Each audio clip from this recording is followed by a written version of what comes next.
Sara's Letterkenny, serving food you'll love till 9 p.m. daily in Sara's Kitchen. And there's free admission entertainment every weekend.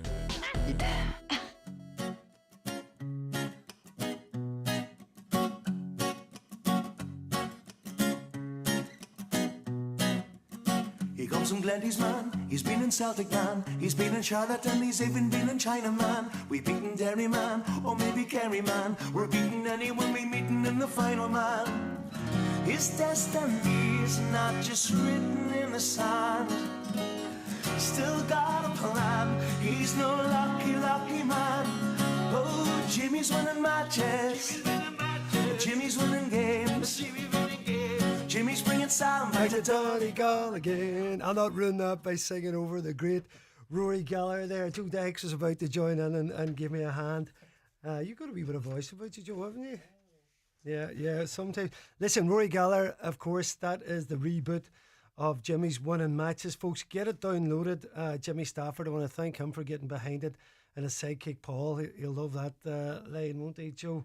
Listen, well done to everybody in the station that's got behind us. The money goes to hospice, folks. All proceeds go to hospice. What a great way to donate to the hospice and get the wee tune for the weekend and get the fun going and the build up to the big game with Louth. If you're lucky enough to be going, or if you are going to watch it from the comfort of your home, and if you do make it to Lanzarote, definitely call in the Irish Viking and see Roy there. The man knows how to put on a show. What a brilliant gesture from him. I want to thank, of course, Joe Dex is here for producing, Donna Marie for the news, and Ivan Borland for the excellent Power Hour Plus. Just to the Devenney house, Matthew and Lucas are saying it's time for bed. I've been told you warn yous this week. Night, boys. Brush your teeth. The show's full of great advice here. Brush the teeth, that's number one. Coming up in this evening's show, shortly we'll hear from two former captains, both excellent pundits, Ciaran Whelan of Dublin, Brendan Kilcoyne, who've captained Sligo and St Eunice. Park Hilford will be dropping into the studio after this. We're going to chat all things ball, the trip to Dublin, and of course ladies football, where there was a very tough defeat at the weekend for our ladies away to Waterford. County star Niamh McLaughlin is going to be joining us just to talk about the game. As I say, well done to everybody and our sponsors. It was a crazy weekend there down in Sister Sarah's. I imagine the Bop gang was out. Big weekend, the rally. I'd say Kieran Brogan then was flat to the tan. You might even seen him behind the bar. Well done to Callum Devine for the overall victory in that. As I say, earlier on today, I caught up with Ciaran Whelan and Brendan Kilcoyne to talk about the All-Ireland Series, the games of the weekend, and of course the quarterfinals to come. A public interest message from Donegal County Council. The Civic Dollars project is about promoting healthy communities through increased time spent in our outdoor local recreation spaces across Donegal. Download the Civic Dollars app. Locate your nearest Earn zone on the map and hit go. After 30 minutes, you will have earned a Civic Dollar. The app measures the time spent in the designated Earn zone and does not record steps or distance to ensure the project is inclusive of participants with mobility or health issues. For more information and to see a list of over 80 Earn Zone sites, see donegalcoco.ie/community/healthy Donegal. Donegal County Council, supporting healthy communities. It's just dropped. Something so brilliant. You can't ignore it. Ireland's brightest energy offer. A saving of up to €791 off dual fuel. And all you have to do is switch. Visit electricireland.ie and start saving. Electric Ireland, making your world brighter. EAB €2,562 dual fuel discount including online billing and direct debit. Savings compared to a 24-hour standard variable tariff EAB 12-month contract. T's and C's apply. See electricireland.ie. Coming this year to Dublin for the very first time. 71 shows completely sold out. Hamilton at the Bord Gáis Energy Theatre. Experience the revolutionary musical that's taken the world by storm. Witness history come alive with electrifying performances and unforgettable music with a modern twist. Book your place now on the outlet at highlandradio.com or call us on 074 91 25,000. The DL debate with Sister Sara's Letterkenny, serving food you'll love till 9 p.m. daily in Sara's Kitchen. And there's free admission entertainment every weekend. Sorry, folks, my apologies. An ad break jumped there in between times. I could just these buttons, yeah, Joe. That's what you're doing, 5 things at the same time. Here's the interview from earlier. Ciaran and Brendan, you're welcome to the show. Good evening, Brendan. Good to be here. Another packed weekend of action, lads. It can be hard to keep up with it all. I suppose first question to you, Devenney winning the Donegal Rally, Ciaran. You were keeping up with the coverage of that as well, were you? Yeah, no, I actually spent the weekend, Brendan, in Castlebar. I was down doing radio for Mayo and Derry, so yes, another game that went to extra time in Pennos. Yeah, it was brilliant. I have to say, brilliant championship game, Bren. Really, it was knockout stuff. I thought Brendan Cawley there's a few decisions he could have argued both sides, but he kind of let the game flow, real physical stuff. It became end-to-end stuff, really, when Derry had to chase the game near the end. But listen, Mayo be kicking themselves. Had the chances again to win the game. You look at, I suppose, 2 key aspects: the Callanan fisted point, and then not having a left foot free taker on the field. Like taking Aidan O'Shea off was a massive call. He was playing absolutely brilliant. He was getting a lot of abuse off the ball, but he was having a massive influence on the game. And they will kick themselves. But Derry are back. Are they fully back? I'm not sure whether I'm buying into that yet. Yeah, do you know what, I just can't believe. No, Brendan, are we reading too much in the games you play, teams you play, other teams, in terms of Mayo's performance against Dublin, Derry's performance against Westmeath, obviously Derry's previous performances? That I just said, listen, there's no way. I mean, you look from the weekend there.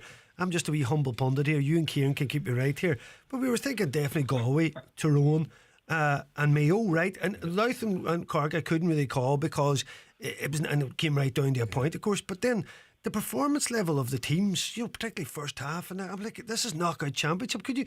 I just can't get my head around what I'm getting from the teams. Yeah, there was great excitement at the weekend, and all the quarterfinals went basically down the line. So they did, Brendan, and any team in the quarterfinal over the weekend were looking 5-10 minutes out, we can win this game, and that made it very exciting in all aspects. So did, but you're right in relation to the form line, Same as you, Brendan. I called 3 of the 4 wrong, so I don't know what you have me on here for today. Honesty, honesty's a good start, Brendan. Yes, Honesty's a good start. But Whelan, just come back to that. You were down in Castlebar, right? Again, a lot of talk about attendances. Is it all part of the same? There seems to be a lot of giving off between structures, team tactics, the rules. It seems to be this whole thing where we don't have it right at the minute. But just on that game and that penalty shootout, should the Mayo fans have been let in behind? Let's use the home advantage. Were you surprised?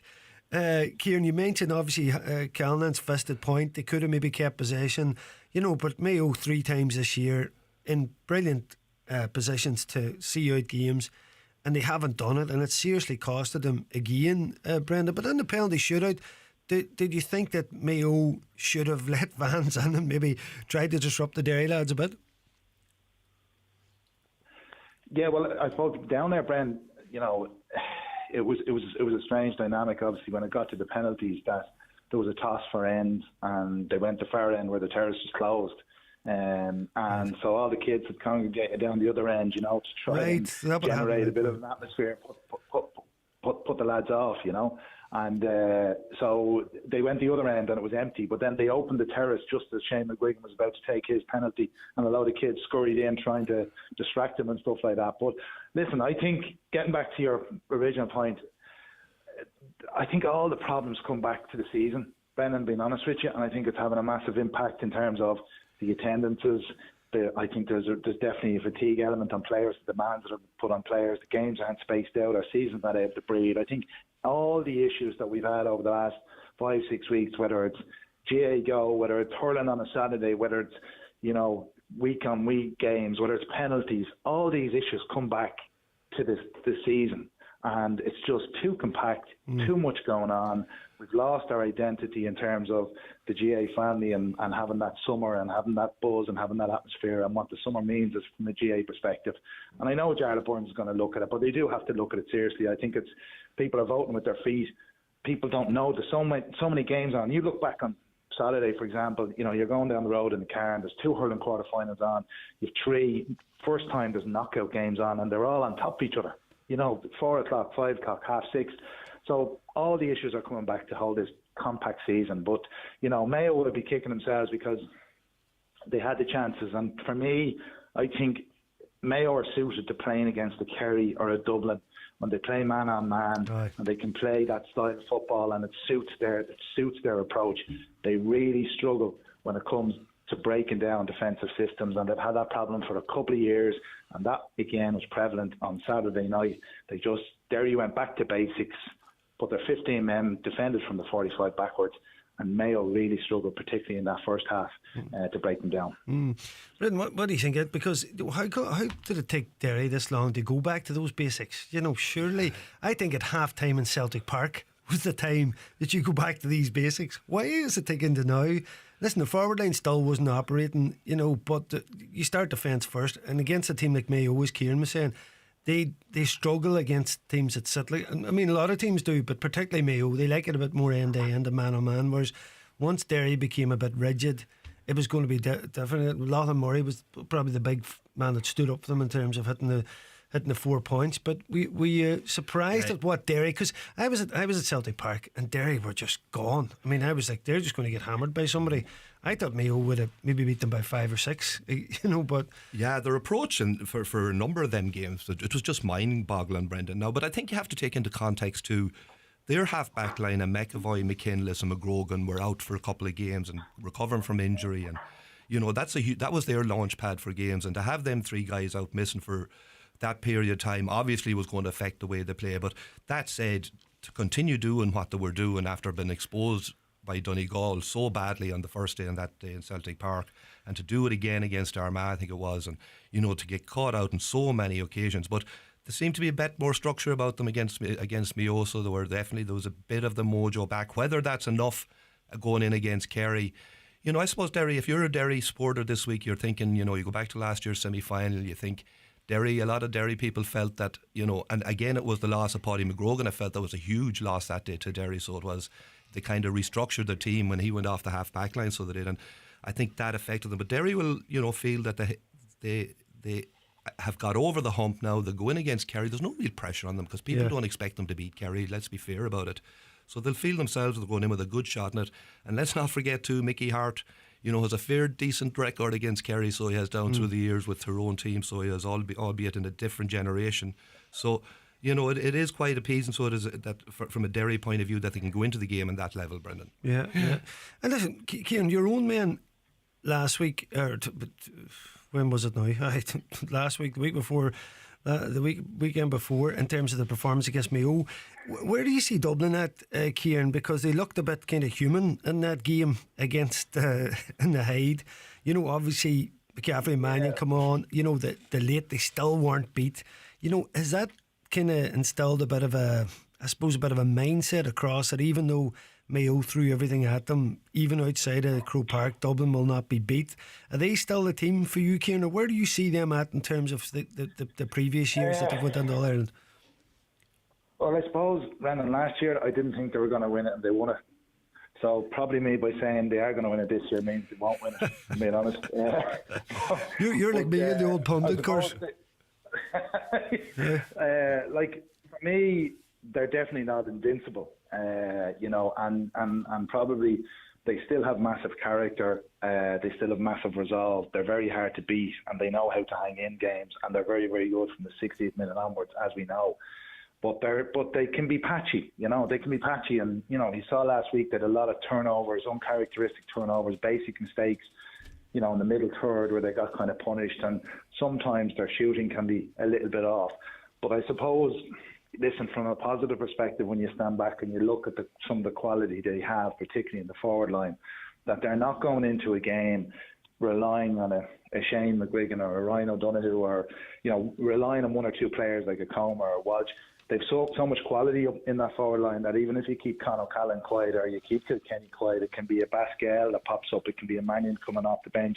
They've just so much depth in the forward line, and Fenton obviously is still playing to a significant high level in the middle of the park, even though Donnac McHugh done a good job on them. So I don't think they're invincible, Brennan, but I think they're still probably the team to beat, just because yourself, when we get to this business end of championship, and you're coming into that last 10 minutes, 5-10 minutes, and the game is in the melting pot, and there's a point or two in it. That's where Dublin are very, very good, because they have that kind of mental resolve. So I don't see them that far ahead of the pack. I think they're going to have a sticky game this weekend. Being honest, I don't think, we all know Galway are very, very difficult to break down. They're very strong defensive. They're only conceding 12, 13 points a match. So it will be a slow, control game. The way Galway like to play. So it's going to be a different challenge for Dublin. They're going to drag them probably into maybe a bit of a dogfight and try and frustrate Dublin, particularly. They look at that Leinster final against Louth, and Dublin were pretty sloppy in that first half. And they look to get those patches of dominance. So it's a sticky enough fixture the weekend, but I still have Dublin just slightly ahead of the patch. Yeah, you can't argue that, Brent. That said, you look at Galway.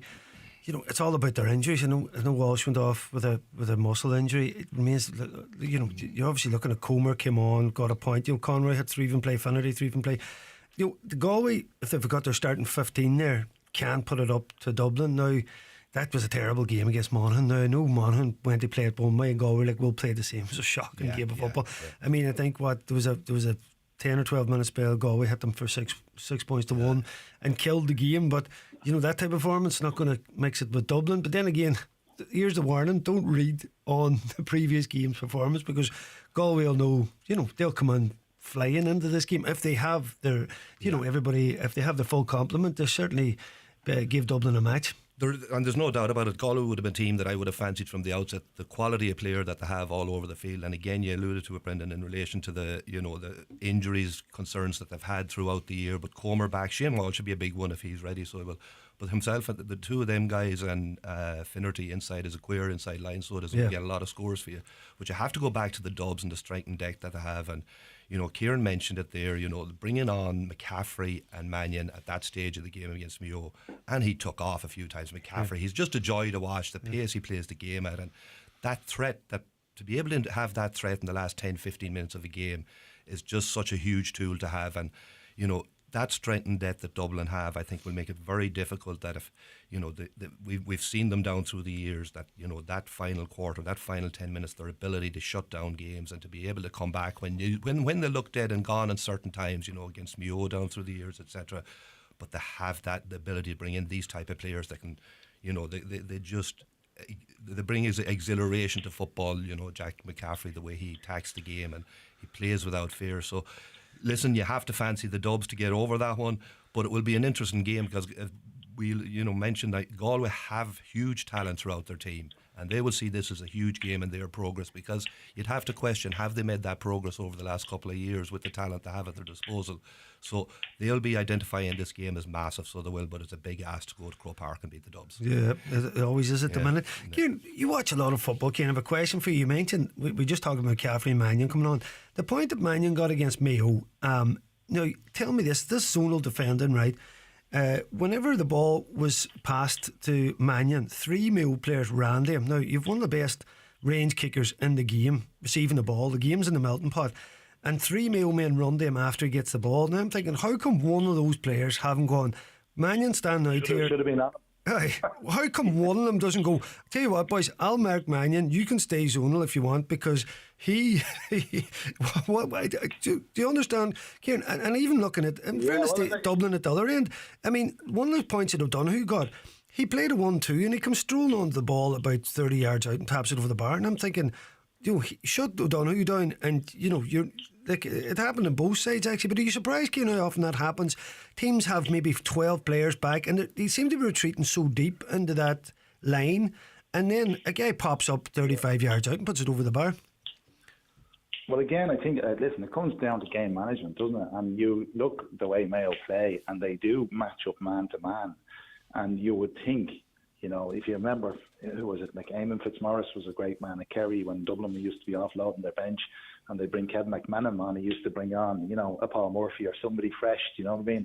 If you see Paul Mannion coming on, it's 15 minutes to go. He's coming on fresh.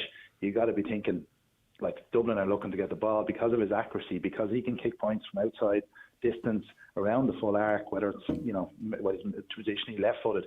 You got to be thinking, saying, right, I have to pin someone on him, keeping quiet.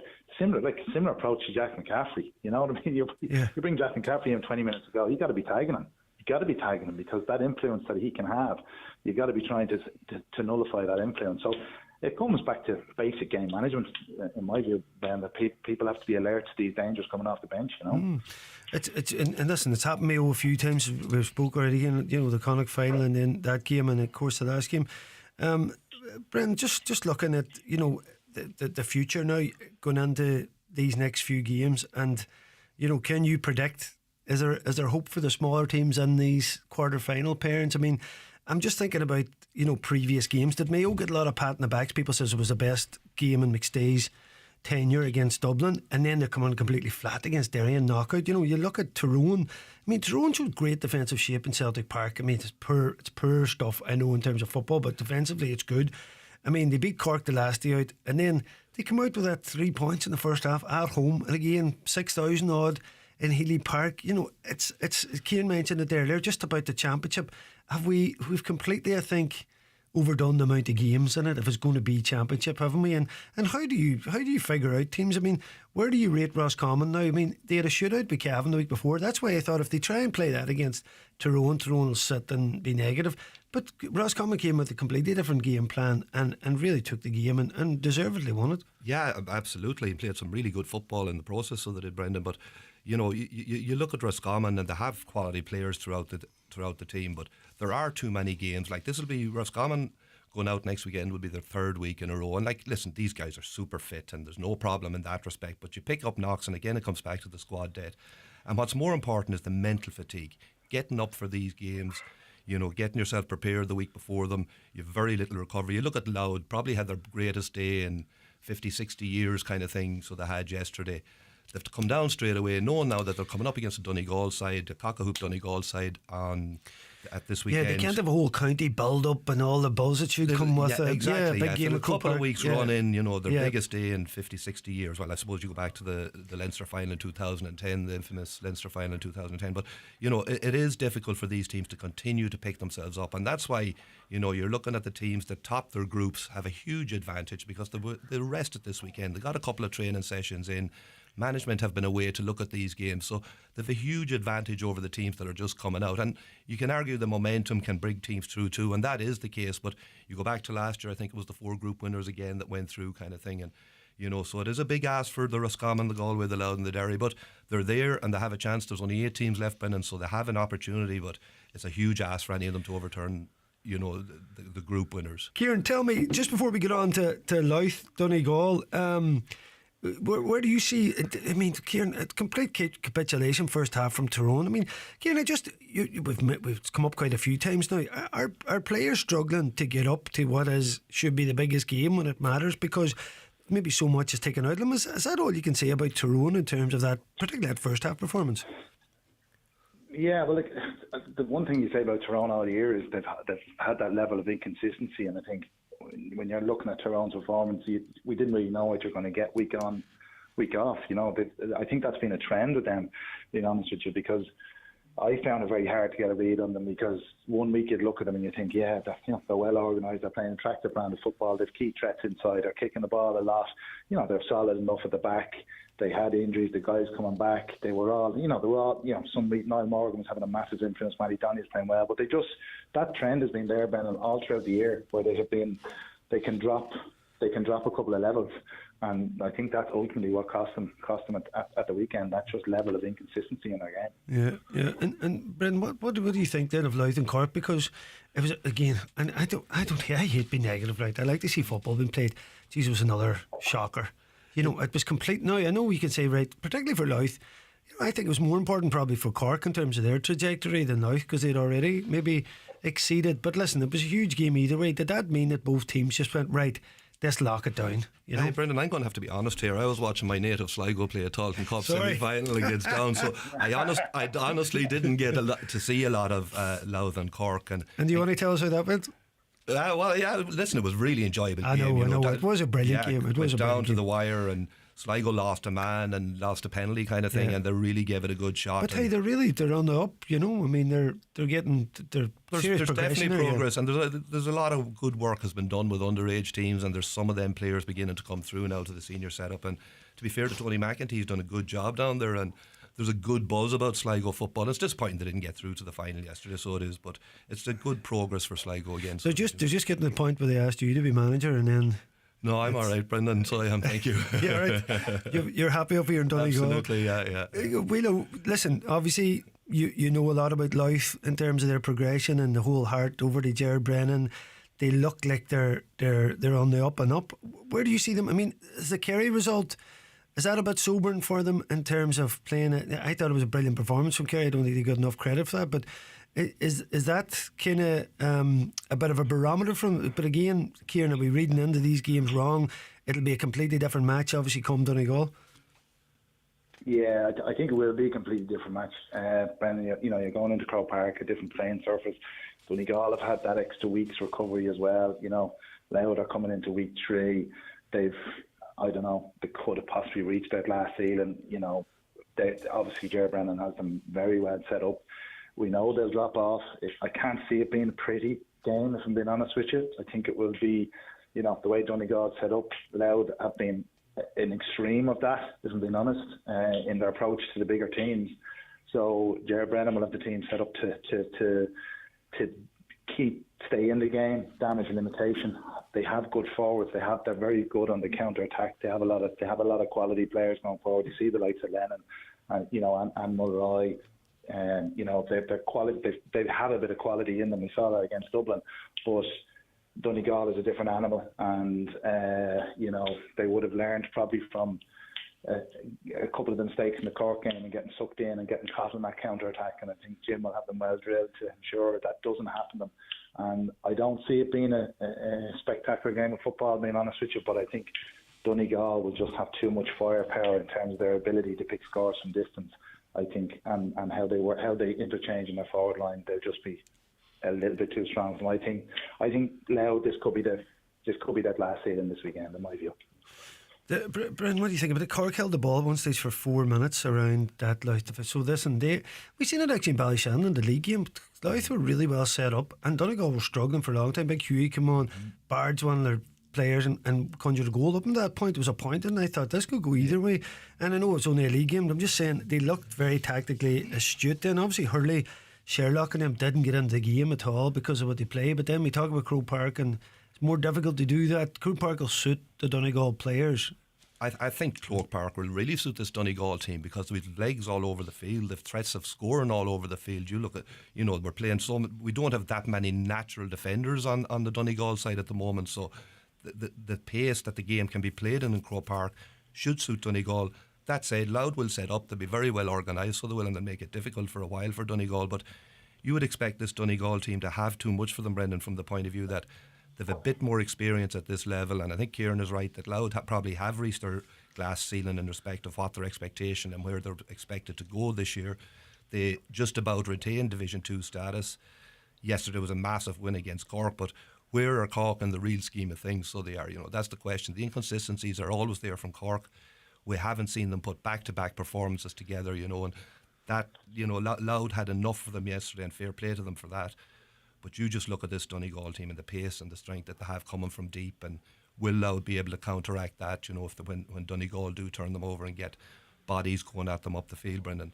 I think Donegal will have far too much for a Louth team, but, you know, quarterfinals can be dodgy, so they can, and, you know, Donegal, I suppose, you know, they're going to be so well prepared. We know that Jim has them in great physical shape and mentally getting them prepared for this game, because it probably is the most difficult of the three of the group winners to prepare for a team like Louth, who no one expected to be in a quarter final, but they're there on merit, so they are, and Donegal are going to be have to at their best to go at them, you know. Yeah, perfect. Right, Ciaran, just we'll read her up now. The last question to you on this, Ciaran, tell me, from your perspective, looking down, obviously, and you mentioned Dublin and Kerry, everybody thinks is that step ahead. Do you think there's enough in the likes of an Armagh or a Donegal, someone like that, to really put it up, you know, a Derry, to really Galway? Are they close enough? Or do you think here, no matter what, it's going to end up going one way again? Or do you think there still is some jeopardy in there for them teams? Well, Brennan, I can tell you one thing. I'm certainly not going to be stupid enough to write off Donegal on your local radio station. You know what I mean? And give you some ammunition up there.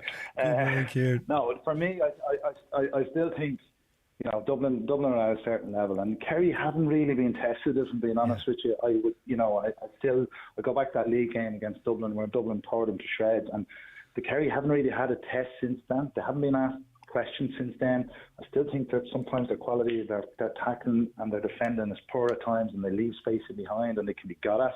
So I think this weekend is a big test for Kerry, and I think Derry will push them all the way. I am an Armagh fan to a certain degree because I still think there's lots of ability in them. They don't lose games when they do open up and they get a good mix in their game in terms of their fast attack and play, their different range of scorers that they have up front, their long kickouts, you know, their defensive structure which they're built on. I still think they're a hard team to beat. Now the thing about Armagh is sometimes they can drop their level of performance depending on their opponent. So this weekend is a bit of a banana skin. But obviously then you're always wary of Jimmy coming down with Donegal in terms of the momentum that he's built and winning that Ulster Championship.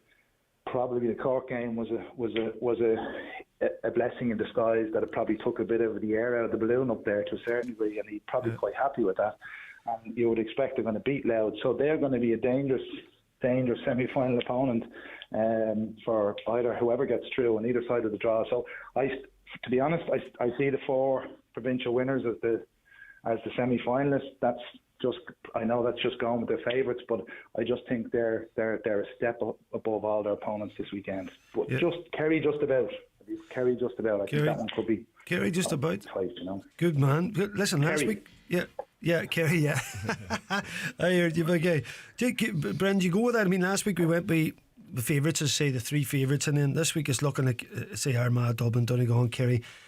Are we at a stage though that we can trust them teams? In terms of, that's the difference, that we can never trust Mayo and you can never trust the likes of Tyrone. Ciaran's mentioned how up and down there all season. Armagh, Dublin, Donegal and Kerry, can we trust the performance we're going to get? And then they've got better squads and the teams they're playing, and they're going to win the match and be in the semi. Is that, would you concur with that? I would indeed, yeah. And you look at, Armagh have been very consistent actually this year. They were unlucky to be beaten by Donegal in an Ulster final, Brendan, from the point of view they were 4 points up coming down the back stretch. They went 2 points up again in extra time, and I felt they were very unlucky that day against Donegal.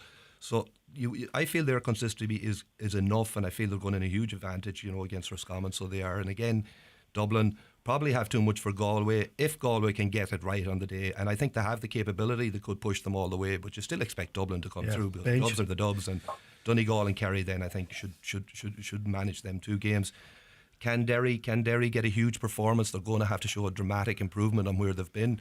Okay, they got over Mayo at the weekend, but it's a big ask going against. And Kerry are untested. They haven't really played a lot, so that they're coming in a bit cold. So that might be the only one that there's a question mark about. But the other three I see coming through okay. Coming through okay is right. Thank you, Brendan Kilcoyne and Ciaran Whelan, for wrapping that up. After the break, I'm going to speak with my main man, Pádraig Hilferty, is in studio now, and we're going to speak with Niamh McLaughlin also after this ad. Irish raspberry season stuff is if we're here. looking forward. Let the fun begin. Pick up a punnet of Keeling's Irish raspberries in store today. Juicy, delicious, feel-good fruit. Fresh from our farm. Love that Keeling's feeling. It all begins with a thump as the needle nestles into a deep valley of vinyl. Sizzle and crackle turns into fizzle and scratch, and the mesmerising rotations of pop and hiss and... Ah, the crackle of a vinyl record. Just one of the ordinary sounds rediscovered by Sean. Whatever sounds you've lost, our hearing experts could help you find them again. Book a free hearing test at Specsavers. I'm through with playing The blockbuster production of Wicked returns to the Bord Gáis Energy Theatre Dublin. Winner of over 100 Golden Globes and 10 Tony Awards, ranked in the West End's top 10 longest running musicals of all time, and a show that has been seen by 65 million people worldwide. Join Highland Radio Friday 9th of August as we take part in the magic. Call us today at 07491 25000 or book your place through the outlet at highlandradio.com. The DL debate with Sister Sarah's Letterkenny, serving food you'll love till 9 p.m. daily in Sarah's Kitchen. And there's free admission entertainment every weekend. Welcome back, folks. The one and only Park Hilferty is in studio. How you Park, doing, Brennan? You alright? What's up? Get up, get down. We're good. How you looking fit there? That's the player fit top you've on you today. I'm flexing a wee bit. You're getting on good. You're getting a summer body organised. Well, it's late. It's coming late. There's a big push on. I like it. It's going good. You know. Yeah. For them, couple of days of sun, so it's all worth it. It will be. Yeah. Well, you know, that's good. It's good to see you, Brennan. It's good to see that we're heading for Crow Park again this weekend. Listen, you might make it up if you can get accommodation. That's the thing, isn't it? We'll get down there, no bother. Gone are the days of 92 stories of people sleeping on the D2 dance floor the night before and all that. My sister Mags used to tell us that one all the time.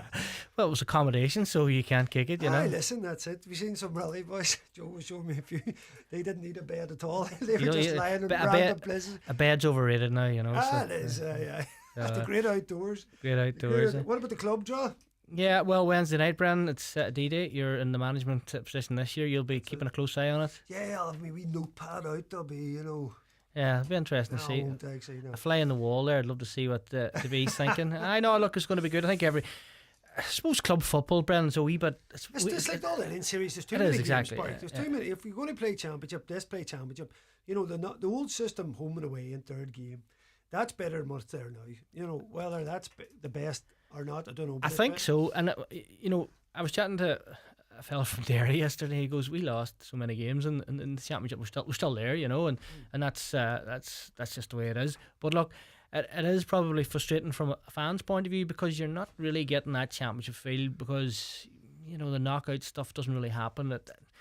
Just from a player's point of view, Brendan, it'd be interesting to ask them as well about how they feel about playing knockout. How did you feel whenever you were playing? Was it far better? There was a bigger vibe about. Yeah. Well, back you see the crowds now are you know they're not there. You know what I mean? Mayo, what was it? 13,000. They could have a league game. You've Healy Park 6,000. You know, you'd poor crowds. You know. I think it's something that you have to reflect on this year as well, those nothing games. You know. And Jarlath Burns thinks they might change it before that's up. So remains to be seen. Listen, maybe me and you need to get in this think tank, Park. We'll get into the tank. Maybe that's about all. Getting us out of it. They don't let people like me and you on that.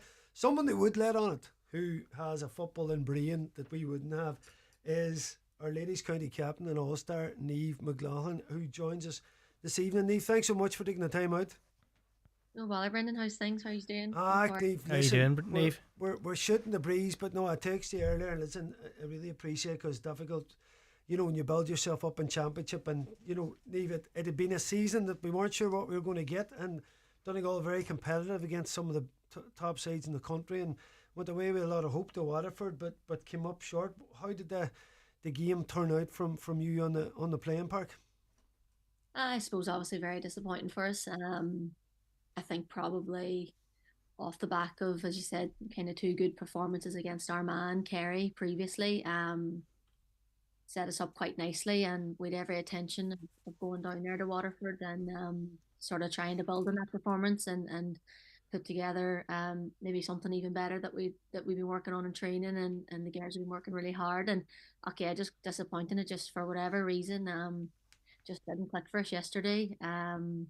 So yeah, probably more disappointing from the performance point of view, and maybe not doing ourselves justice, but look, that's the way things go now. So more to get the head back down and try and plan for the future, you know. Is that something, suppose, Niamh, when you look at the start that Waterford got, they got a goal in the 6th minute, you know, Eve Power's goal, you know, it was a huge score earlier on, and suppose with we've been well documented the amount of transition has happened with the ladies team this year, but suppose with that goal going in, did the heads drop a little bit, do you feel?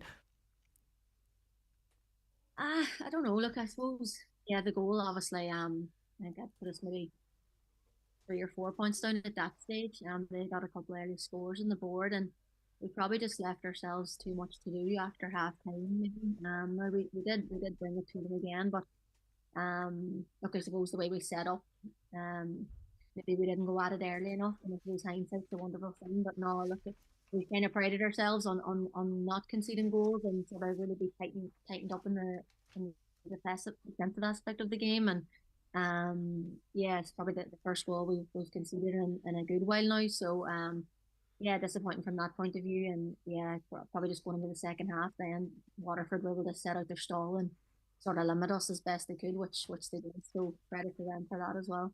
Dave, was there question marks about the referee in terms of your tough tag? I mean, I love to hear your tough tackling for a start. That's what you need to do in championship. But do you feel that there's a wee bit too much protection given in terms of it being, you know, that type of championship game where you need to get stuck in the tackle?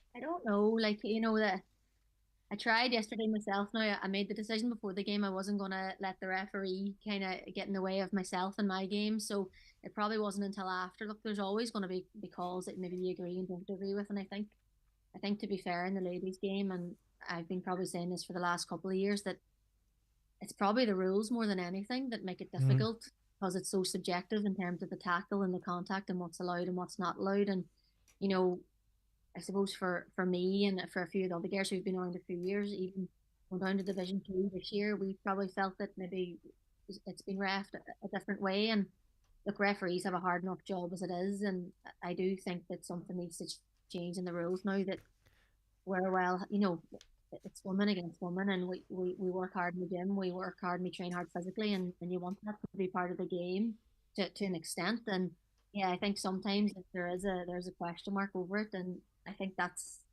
probably an issue with the LDFA. It's well above my pay grade, but yeah, you'd like to have an opinion on it, and you'd like to think that you were maybe being listened to about these things, but I don't know. It's probably been an issue for the past couple of years, you know, where there's been a bit of inconsistency across games and also within games as well. But look, as I said, referees do have a very difficult job, and I think probably the biggest issue lies within the subjectiveness of the rules and how they're interpreted.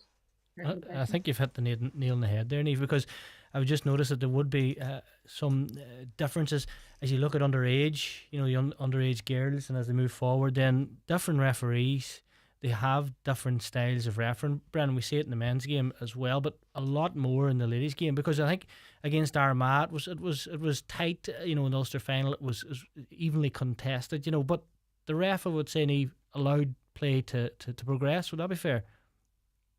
Yesterday, is that what you mean there? Against Armagh, for example. Oh, against Armagh. Yeah, no, it was, and I think I think as well, different games bring different levels of intensity too. And I suppose if the referee, whatever way he maybe starts the game, that probably, you know, if he can take control of it early, or if he lets it go, you kind of get a good idea of what maybe he's going to let happen, or what maybe he's going to blow you up in. But then sometimes it always doesn't run that way as well. So yeah, it's difficult now. So there was probably a couple yesterday we thought maybe we were pulled too harshly on, but as I said, it wasn't the referee that beat us yesterday in particular. But I think that is a wider issue in the women's game.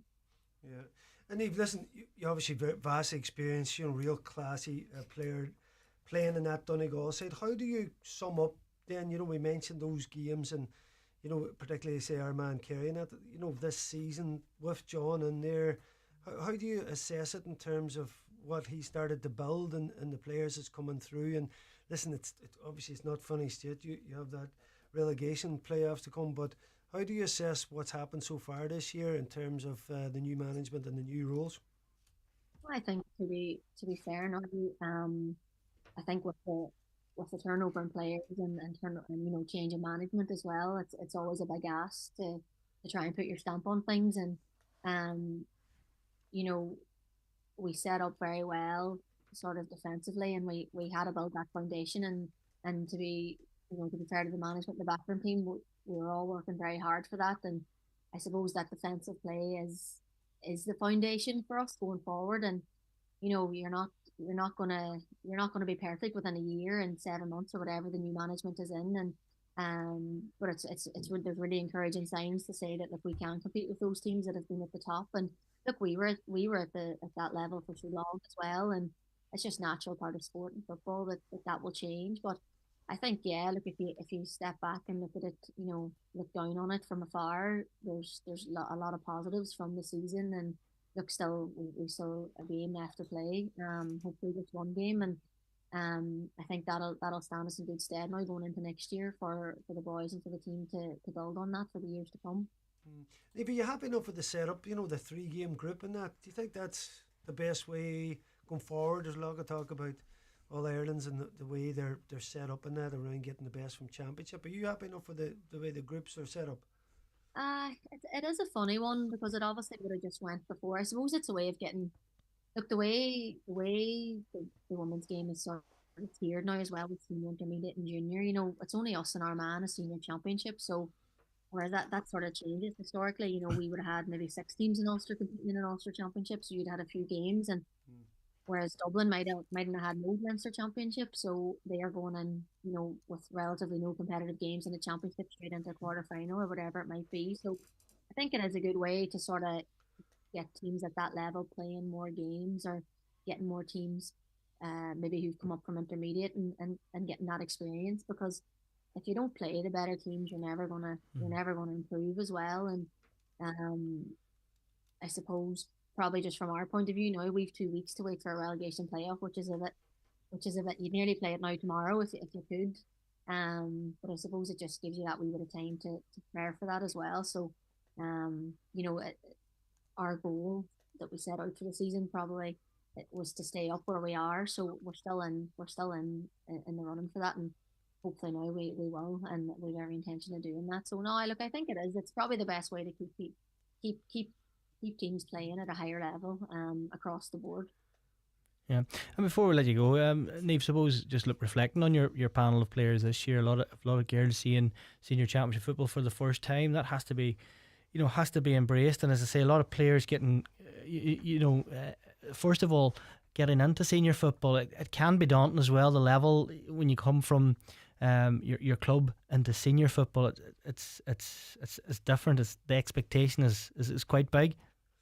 Yeah, no, for sure. And look, there was a lot of girls there this year who came in, and from minor, there was a lot of girls who came from club themselves, and had never had any experience at intercounty level at underage either. So it is a big ask, and it is a big change, even the intensity and I suppose the standards and what's expected of you of any kind of team, and look the stuff that we as players hold ourselves to as well.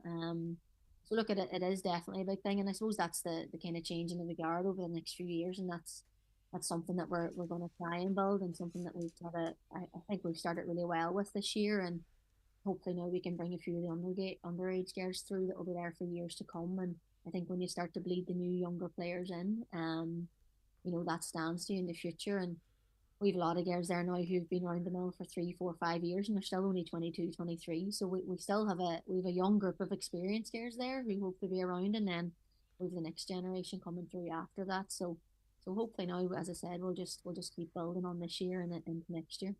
Yeah.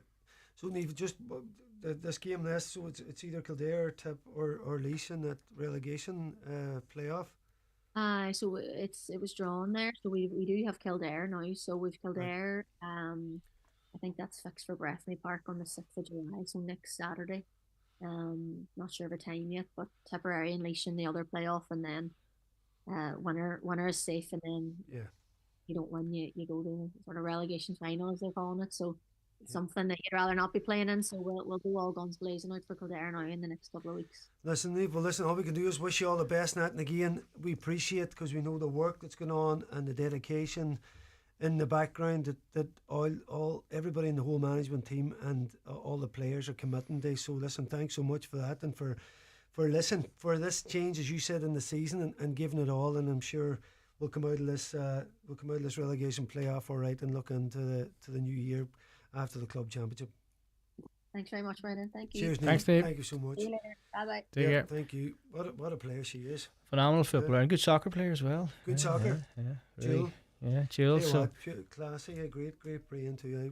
You know, just and that's the thing, Brendan. I suppose the ladies have there's 5 or 6 huge players left the team from last year. So that's what I mean. The expectation was it was going to be a struggle, and then as I say, those 2 games against Armagh and Kerry were like, hold on, maybe we don't have to wait a few years. It was disappointing, I suppose. Waterford integrated really well, and the performance against Kerry as well was really good. And just suppose that game yesterday, travelling, I was just listening to what John was saying about, he just couldn't put his finger on it, and sometimes that can be that you just can't get up to those levels that you got up to previously, and you just don't know. And maybe that goal, look, Niamh wasn't allowed them to dictate the tactics a little bit, and it's very tactical. Looking at the scoring board, you can tell, it's very tactical how it's all played out now. Speaking of tactics, suppose I was getting a text from Ciaran there. He's looking forward to this draw on Wednesday night. Brennan, the championship kicks off now. Suppose it's. Look, we were looking forward to the intermediate down with me, the senior championship as well. So it's all to play for now. Yeah. Listen, I think every year there's different teams going up and down and moving. Do you know what, Price? Why I like to from the league, because you never know how teams are going. The league's one of the weirdest competitions I've seen in a long time. I wouldn't have seen much league football this year, and I'm glad it's over. That's all I'm saying.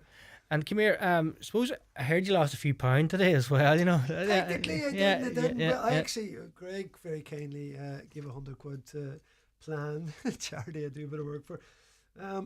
Derry to win 5-1, on the bookie odds. Technically it was a draw. I don't know. I didn't want to go into small print because you offered £100. I'm going to match it anyway. I'll not be a tighters. It's going to be a good weekend. Can they take Kerry, do you think? Can they take Kerry? I'll tell you what you'll find out. It's St Eunan's on Friday night, up for the match. Another up for another match, is it? Up for the match. Hey, you've got to keep the match going. Down at Donald Park, Anthony Malloy's coming on, Tony Boyle, Rory Kavanagh. We've somebody coming down from Laois yet. I'm talking to a couple of people. A couple of other. John Lynch is coming over, and John's good banter, isn't he? Hey, make it June. Give him the undercard. Your Termin journey on. I'll not get into the Unions Club with that on. I don't think. Get the crack going. Listen, those things are good. Good to get the crack going. I think. If you look at it, there's the sidekick there himself. Hey, I hope you heard that intro there, but Paul McDavid's in the studio. He's walking wounded today. I would be wounded if I was Tyrone. He's going to make me talk about Tyrone actually, just as we read up in the 3 points at half time. Now he can take a joke, obviously he has to. He can. Yeah. But look, there's not much you can say about Tyrone this year. I know we've listeners in that area. We're disappointed for them. We want competitive football. That's what we want. And McDavid here is not too sure. Maybe he should be in charge. Armagh, where's your prediction there? There you go. Listen, you'd have to say all the favourites probably have it. And we will be back next week to discuss it all. Park, I want to thank you so much for dropping in. No bother, Brian. Joe Raleigh, Joe the Raleigh man. Joe the Raleigh man for producing the Sport Ash and Kelly. As I say, we'll be back up to the goal. Let's go. Let's go. Check this.